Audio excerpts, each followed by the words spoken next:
Welcome to In the Know by Diane Schindler. This is Diane Schindler speaking. I'm the host of In the Know, the podcast show. I'm an author, a presenter, a solo nomad, a travel blogger, and a photographer. So this podcast show includes writing tips, travel tips, and my views of life from savvy and thoughtful to quirky and humorous. I hope you enjoy the show. Hello and welcome to In the Know. We have a very special guest today. I met her at the Villages last month when I presented on podcasting. She's the treasurer, by the way, of the Villages Writers Group. Her name is Dr. Kuehnl-Walters, otherwise known as Phyllis. She's a retired clinical forensic psychologist from Ohio, my stomping grounds. And she was in private practice for over 40 years. She taught psychology classes at Sinclair Community College and at the University of Dayton. She's married and enjoys being a wife, a mother, a Yaya, a great-grandmother, and a friend to many. She and her husband have been on 7 mission trips and are actively involved at Fairway Christian Church in the Villages of Florida. You're going to hear her talk today about her novel, Christian Slayings, which is based on a true story. You'll also hear her talk about other nonfiction book that she's written. She's a published author of Christian inspirational books, and she's ready to launch a new crime romance novel. You will hear that she wrote her novel in 6 months, and she's written these other books, these other nonfiction books in 6 months. I know that you will enjoy this wonderful interview with Phyllis Kuehnl-Walters. Welcome to the show, Phyllis. I'm so glad you are here today. I'm just great. How are you? I'm really good. I'm really glad that we're finally able to get together for this interview today. So we're going to start by my asking you to tell us a little bit about yourself. Well, you've kind of touched base on many aspects of my life. One aspect is that I was raised in Toledo, Ohio, and I was a Greek girl surrounded by the Greek community. And then after college, I went and moved to Dayton, Ohio, where I began my career in psychology and in forensic psychology. In Toledo, I was a gym teacher at first because, back then you became a teacher, a secretary, or a nurse, and those were the recommended options for girls. After listening to them in the locker room express their concerns, I went back to graduate school and became a counselor. So it just proceeded from one opportunity to another that I would never have dreamed of as a young late teen entering my freshman year at the university. So in the Dayton area, my greatest niche was just the upper middle class, fairly well educated, private practice clients. But my small niche was in the area of court-appointed work, which we called forensic psychology. Where did you go to graduate school? University of Toledo. Okay, I'm sorry for interrupting. I wanted to tell you, I grew up in Hamilton, Ohio. I have family and friends in Dayton, and I'm very familiar with the staff at Sinclair Community College. Let's take a moment to digress. When were you at Sinclair? 1970. It was the year prior to the opening of their new campus and the first year of their new campus in downtown Dayton. It's just a wonderful school.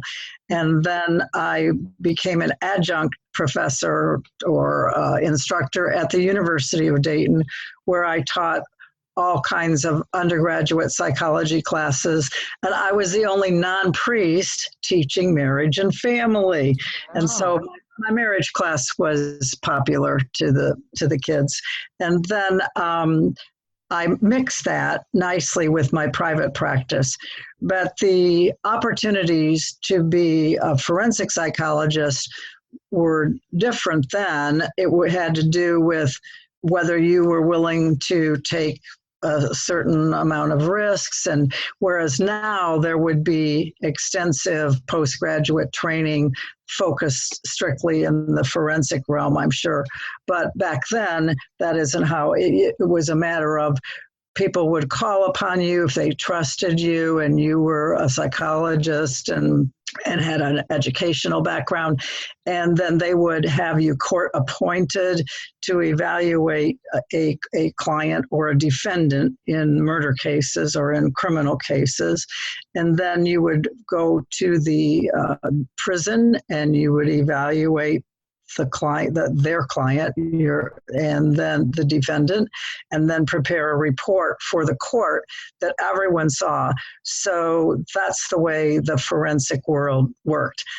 If it was family court, then you were court appointed, but you're in the private sector, of course, court appointed, and you evaluated parents as to who would be the parent that would be best be construed to put the best interest of the child or children ahead of their own needs and would foster a positive relationship with the other parent. So more of my work was in family court than in criminal court, actually.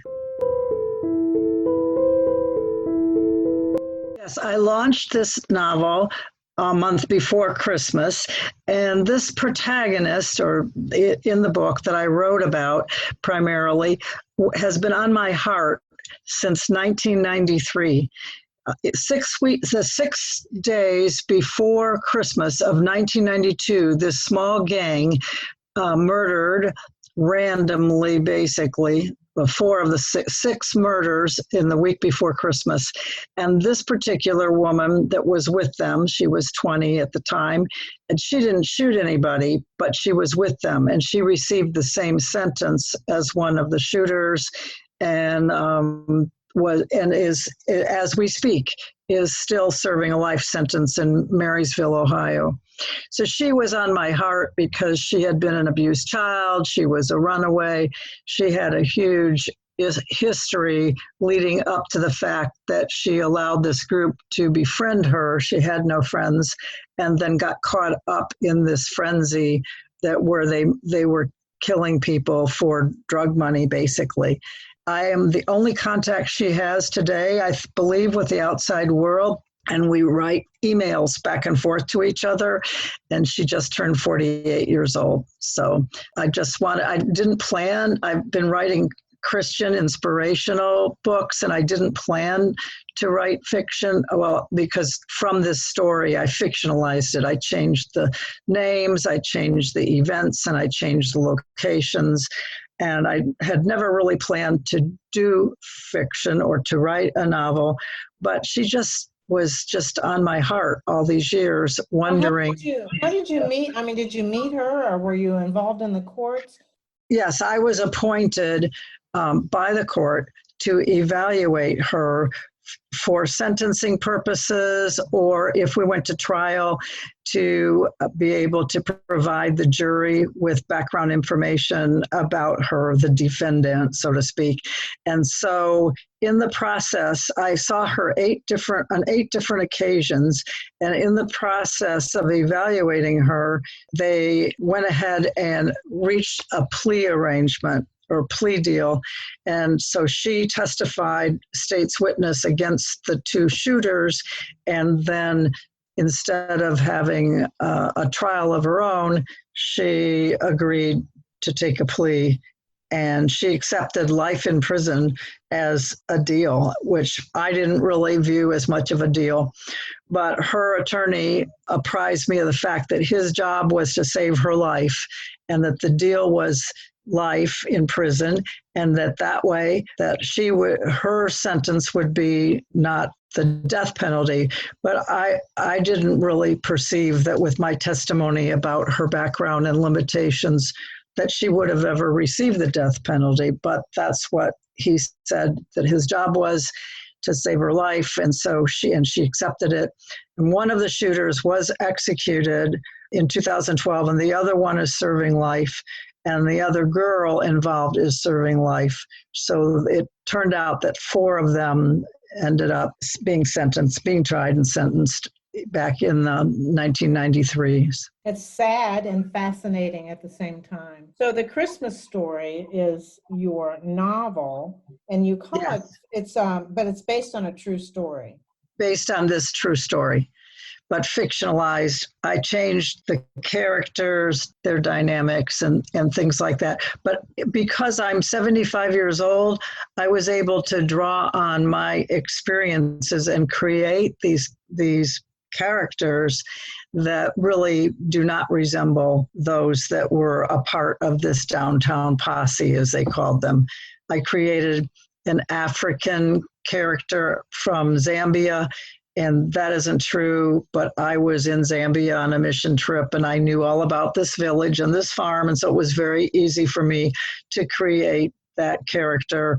I created another character, well, three of them really, saying they spent time on Hilton Head Island all summer one year, and that's because I have spent lots of time on Hilton Head Island, so I could develop those characters easily, but they're not true. Let me take that apart a little bit. How was it that you were in Zambia? My husband and I, in 2003, went on a mission trip with our church from Dayton, Ohio, and we were on a farm helping. The men were renovating the farmhouse and the women were assisting in any way. And because I was a psychologist, the missionary wife, Rachel, she was like the medicine lady to this small village on the other side of the river of her farm. So she took me over there because these old grandparents thought that their 6-year-old granddaughter was demon possessed, and actually she suffered from epilepsy. By me writing a letter to a clinic, they were able to secure medical help and medication for this child. So it just took the recommendation of a PhD or of an MD. And so I served that purpose. So it was rewarding that this. I was just going to say, how rewarding for you. You have a Yes. fascinating background. And the Thank you. fact that you have been at Hilton Head and been at Zambia, it's really a good way to make for a rich story. Yes, thank you. I also mingled it with a romance because, as I said, I was widowed at 49. So I met Dan, my husband now of 23 years next month, and he was a young widower, and a judge introduced us, and the judge was Dan's childhood friend from the Dayton area, whereas I said I was a transplant from Toledo, and the judge knew me professionally from the courts. So Dan and I married, and so the love story part of this Christmas Slings is the first 6 dates that Dan and I had. And so I love that. Yes, because the story takes place in 6 weeks. So it just made sense to mix a little romance in there. Now, my editor said that I don't do romance very well. I tried to explain to her that we were quite practical in our 50s, but she said no. She really had to work on some of the romance scenes for me. She didn't think that I was very romantic, She wanted you to be probably a little more than romantic, I imagine. Right. Well, I said more explicit. Yeah. I know. I'm like, this really is a novel, a Christian novel.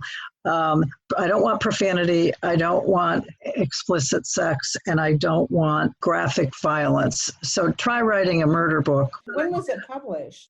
In December. So, but the reason that I said that about the it being Christian is because the protagonist in the book, her name is Angel Morgan, so I'll just use that. When she was 9, she and her little brothers were getting on a bus after school and going to a Wednesday night church program. Her mother didn't even know about it, but the children went. So they were first introduced to Bible stories and having a solid dinner and stuff like that. And then when they got home, I'll give you a little preview, the police were there. And so her stepfather was arrested for drugs or something, and her mother fled with them. And so she said, I think Jesus stayed with the church. So through the book, I just made little comments that she, coming from her, like when two of the friends were shot, she was like, I guess God really is alive because she was spared. So it was just little things like that. And then actually she wrote me recently that a month ago she was baptized in prison. So she's helping women. She feels that God has a purpose for her life. She facilitates Celebrate Recovery, which is like a Christian AA 12-step program. She sews flags. That's their they must have a contract. The prison must have a contract. She and the other women sew flags all day, and she loves it because she stays busy, and she scares these young women straight because they're in there for minor charges like prostitution or drugs, and they see what poor choices can result in, like a life sentence. So she's doing pretty well, but her health she's struggling a little bit, 48 years old and sleeping on a really thin mattress for 26 years. So you can imagine that. Is there any opportunity for her ever to get out? I don't think so, but but fictionally speaking, I'm bringing her out in my sequel, which is going to be called The Summer Slayings, and so I'm going to bring her out. I'm going to have don't no spoiler here. No, I want to remind you, Phyllis, no spoiler here, but there is a sequel. Going to bring her out, yeah. So this has stayed with you all these years until just last December. How did you manage? Did you write all of those years, or did it just nag at you? I wasn't corresponding with her until after I wrote the book, and then I knew where she was. And I found her, and I said to her, you probably don't remember me, but I was called upon to evaluate you for sentencing purposes or what have you. And she said, you're right, I don't remember you. She could have lied. She could have said, I remember you well, you were so kind to me. She said, you're right, I don't remember you, but I don't remember much about that time in my life. So I thought she was honest. So we started corresponding. It's an email system through the prison. And then I found my notes. Actually, just like a month ago, I found the notes. I had forgotten. I was with her 8 times. So no wonder she was on my mind. It wasn't a simple 2-3 step process. So you found the notes after you finished the book? Yes, I just found them. Do you continue to be satisfied with the way in which you wrote the novel? I fictionalized the novel. Yes. And from the emails from her, I realized that there are different people in her life that I wrote about that weren't in her life, and then there were other people similar that were in her life. So it's a toss up, but it's not like she was a really nice girl back then, but she was a product of her childhood abuse, many men in her mother's life and so on. So she made poor choices because she wanted to be loved, and that's my opinion.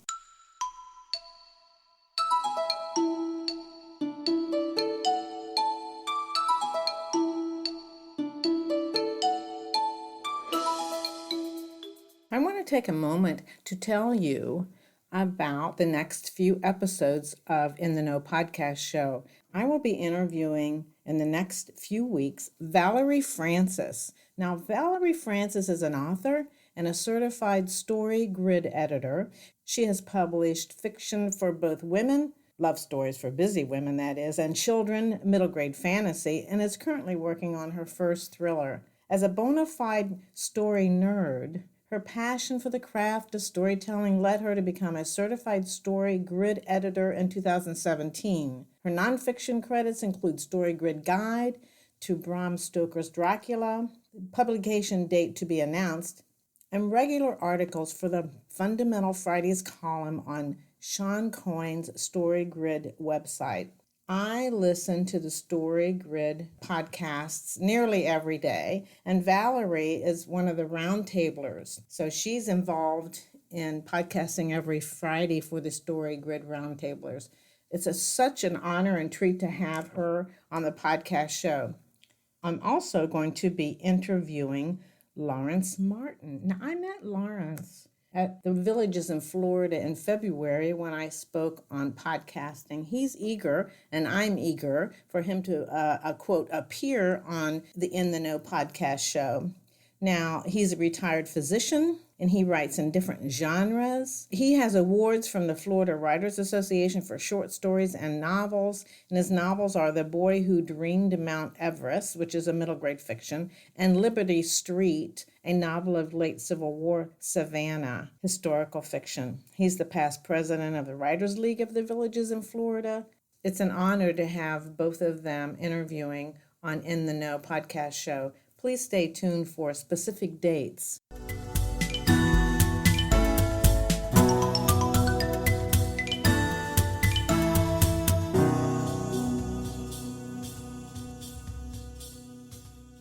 Did you struggle a lot writing this book? Well, I had a lot of fun writing this book when I got my head out of the tragedy of it, because I put all my friends in there. Because I was doing this romance, I was able to put all my friends in there, my friends now, by using their first names and not their last or whatever, and giving them a little role.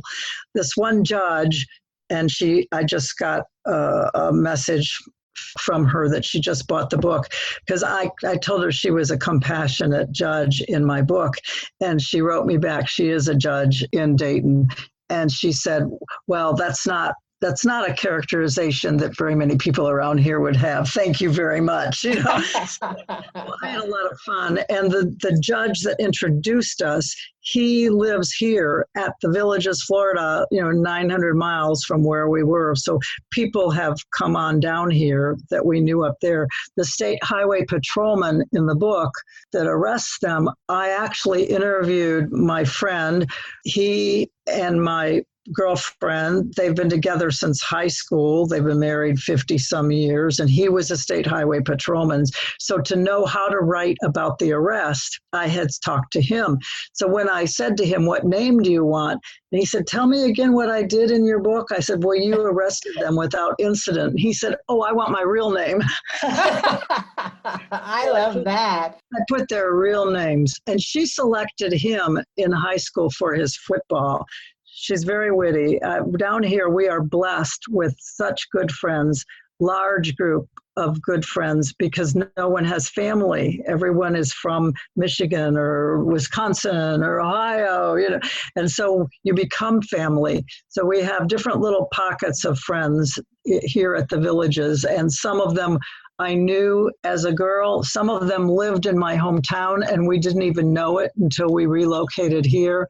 And that sort of thing. So I put about 15 people in the book with fake names. Like, a lot of it was fun, but then the tragedies were not fun, I moved it to Toledo from Dayton because I grew up in Toledo and I knew the buildings and everything.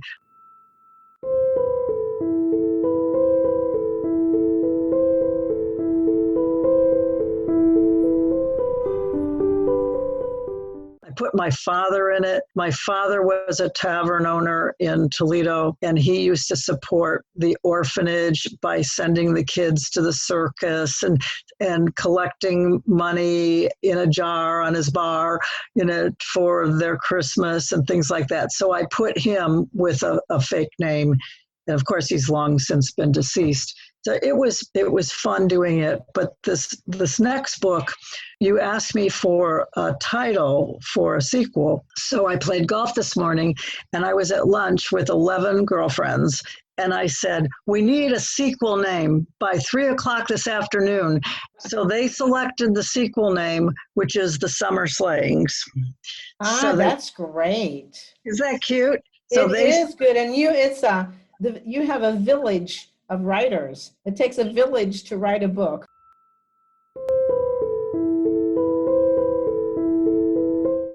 I'm also writing another Christian inspirational book, and my son publishes those for me. He's a music professor in California, and he grew up in Ohio, of course, Centerville, Ohio, which was not far from Hamilton, by the way. And he went to graduate school in Los Angeles, and they don't come back to Ohio when they do grad school in California, and married a California girl. Well, he's a music professor, and he teaches sound mixing, and he writes textbooks and things. So he does my nonfiction for me. And we did Worry, Fret, and Fear No More, which is a 6-week plan to eliminate the habit of worrying and overcome fear. And it can be used as a 6-week course or Bible study. I use it out at Casa Hope with my men that are at the halfway house. We do 6 weeks. There's a Bible verse, my commentary, and then questions for the reader every day. And then the second book, Creating Balance and Purpose in Your Life, I teach that after the first book to them. And that one is for anyone that wants to find more joy and meaning in this season of their life. So the third book, I was a keynote speaker recently at a mega church, Presbyterian church, and they asked me to speak on Be a Beacon of Light. And then I did the 9 fruit of the Spirit, and then developing those characteristics will reflect Jesus. And so that was a big retreat that I just did. So I think I'm going to do my third little inspirational book, Become a Beacon of Light. And then I already have the outline for the 9 fruits of the Spirit. And then, so I'll just do a little book at the same time. And that way I can do a couple of intense days on the novel and then write something sweet and light and encouraging on a day. Well, you are obviously very prolific.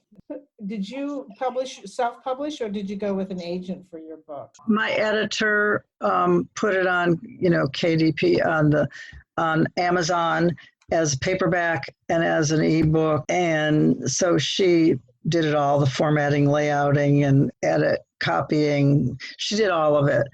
And for the murder book, and put it on Amazon. My son did the nonfiction books. I just sent them to him, and he formatted and laid out, and we selected some colors for the covers. They're very basic, whereas the murder book, the cover really captures attention. I was at a writer's expo, like you sometimes have on Amelia Island, but you probably call it something else. It was sponsored by Writers League of the Villages. And my cover really captured attention because the Christmas Slayings was in red. And people would go by and they'd say, well, we're going to go through all the others and we'll be back. And I would think to myself, yeah, right. And they did come back. That cover just captured their attention. Do you have any recommendation for those who have a story to tell? Well, I think you have to prioritize your life, because what I did, we moved to the Villages, and then I worked at Bonefish Grill for 4.5 years.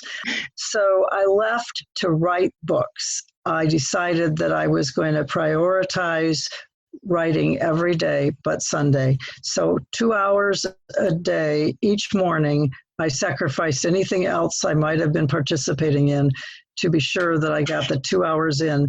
And I didn't know where I was going exactly. And I actually used index cards, the little index cards. And that's how I began writing. Or go to a coffee shop. I spent a lot of time in the Barnes & Noble, the cafe there, Starbucks cafe. I spent time in Panera. I spent time, in the regular Starbucks, because when you're home and the dryer buzzes and you think that there's something that you need to do, it distracts you from your writing. And then I would say to research, if there are areas that you're interested in writing about, but you want to fact check, is that a good term? What you're writing about, then research. I went to the library, I Googled, I did all kinds of things. I used the Bible, and I used 6 different translations of the Bible when I was doing my inspirational books. The biggest thing is just making a commitment to yourself and prioritizing putting one foot in front of the other. When I wrote at home, we have a modest ranch that has a sunroom in the back that's built in, not like a lanai with a sliding door. And it looks out on a pasture on a 40-acre farm down below us. And so I sat at a high top, like bistro table with my little computer. And I did a lot of writing and thinking and writing, just looking out at nature in the back room. So how long did it take you? 6 months. The first That's book, great. That's really great. right, Worry, Fret, and Fear No More took 6 months. Creating Balance and Purpose took 6 months. And the Christmas Slangs actually took six months. And it's another 100 pages more than the little books, but costs you money to have a good editor. And you have to look at what your purpose is. Is this something you want to leave to your family? Is it something that you just need to tell? Maybe use confidants, your partner, your spouse, a good girlfriend. You could have an accountability partner that helps you stay focused. If 3 days goes by and you haven't been writing, and they might say something, or you might ask them to hold you accountable, That's a keep great you on track. idea. So what I'm hearing you say is you need to prioritize. You need to be disciplined in your prioritizations. You need to find spots to write where you're not going to be interrupted. And sometimes that's not at home. Sometimes it's in a coffee shop where you're less likely to run into anyone. And do your research and continue on, maybe talk with your friends so that they can keep you on your target. Yes. Those are great ideas, Phyllis, really great ideas. Now, we're at the end of this interview, we're running out of time. And so have you started your next novel yet, or you just have a title for it? I have a title. I have the case in mind. I have not put anything down in writing. I mean, you start a long time before you write, I think, in my opinion. And others may feel differently. But so I've been carrying this case of a woman who, this is going to be a battered woman's case where she shoots her batterer. So it's a battered women syndrome case. Mm-hmm. And usually those cases are very difficult to prove self-defense in any manner because the perpetrator usually isn't shot in the throes of the violence. It's when something snaps in the wife or husband and an opportunity presents itself, they shoot somebody or... Wow. That's already sounding riveting. I'm looking forward to reading that one. This has been so much fun. I'm so happy, I was happy to meet you at the Villages, and I'm so happy. Inspiring work, Phyllis. Thank you so much. Thank you, Diane. I appreciate it. Bye-bye. Thanks so much for listening. If you would like to support In the Know, you can do so by subscribing and sharing In the Know with your family and friends. You can like this episode, you can leave a comment, and even add a rating. Your support is very important to our success, and thank you so much for listening. See you next time on In the Know.